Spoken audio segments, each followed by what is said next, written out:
Okay, having talked about feedback in general and the problems with feedback, some really smart person came up with the concept of 360-degree feedback. Now, the thinking was getting feedback from just the boss to the employee might not be fair, because the boss is gonna, judge the be-all judger of the employee.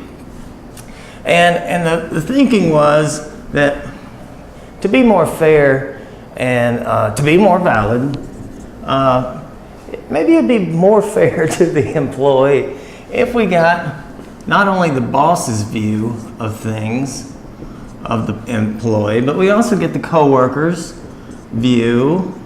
And if it's a team, that might be 6 views of the employee.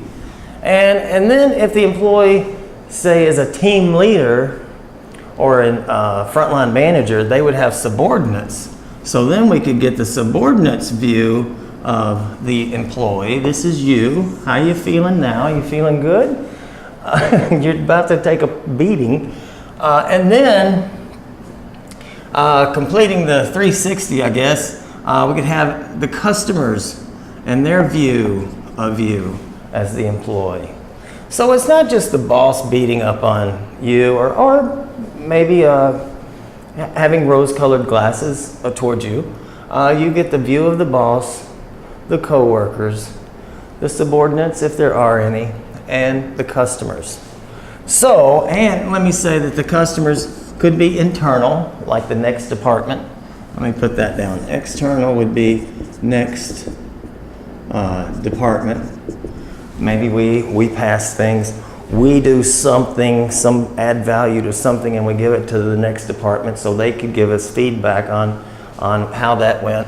Or it could be the external customers who actually pay the people from the outside.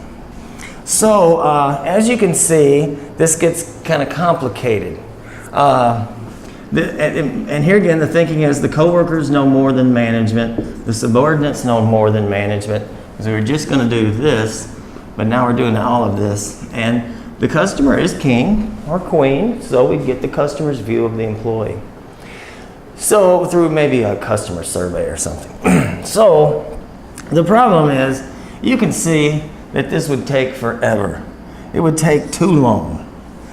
And as we mentioned in the feedback and the dangers of feedback video, not only does the boss is untrained,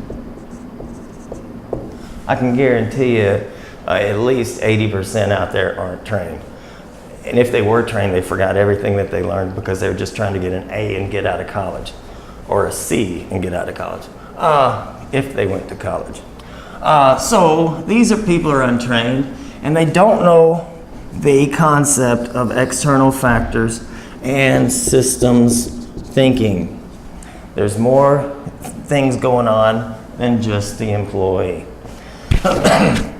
Actually, the boss might look at the employee and say, "You're horrible." Well, if the employee is horrible at something, whose fault is that? That's the boss's fault, because they have the person in the wrong place, or they haven't trained them.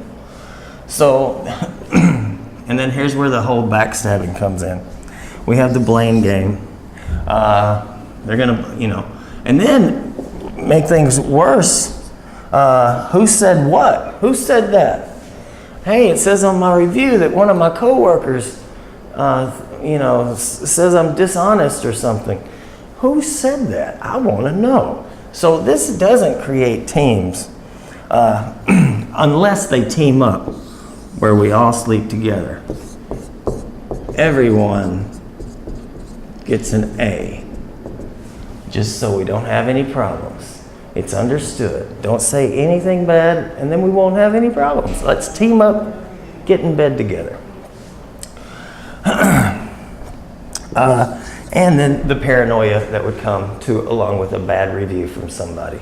In fact, if the customers give a bad review to the employee, not knowing that the oven didn't work, or the gas pump didn't work or something like that, then the employee is going to hate the customer, which gives us into that hate cycle where everybody hates each other. Employees hate the manager hates the employees hate the customers hate the employees. So, don't do it. You don't have to, just because it's an idea in a textbook or a book, you don't have to do it. This is nuts. It is a potential nightmare. We're trying to build a team based on self and continuous improvement, working together to help improve so everybody gets better at serving the customer. But let me tell you, if you have this person attacking, this person attacking, this person attacking, this person attacking, either something is wrong, or you got a potential problem. You got a real big problem on your hands. If everybody beats up on somebody, maybe out of chance or bad timing, you've got a big problem. And you don't want to go there. So, a lot of problems. Probably the worst idea I've heard. And keep in mind, the main reason it's a bad idea is because people aren't trained and they don't know about self-esteem, about building up people, about being a coach, not a judge, being supportive and trying to help, not tear down, build up spirits, not destroy spirits. A lot of this stuff it just turns the employee into a punching bag. And it's best, I think, little or no feedback is better than horrible feedback. I mean, vindictive, revengeful feedback. You got to be careful out there. Sutton, no management is better than bad management. First, do no harm. And this is a great way to create harm. There you go.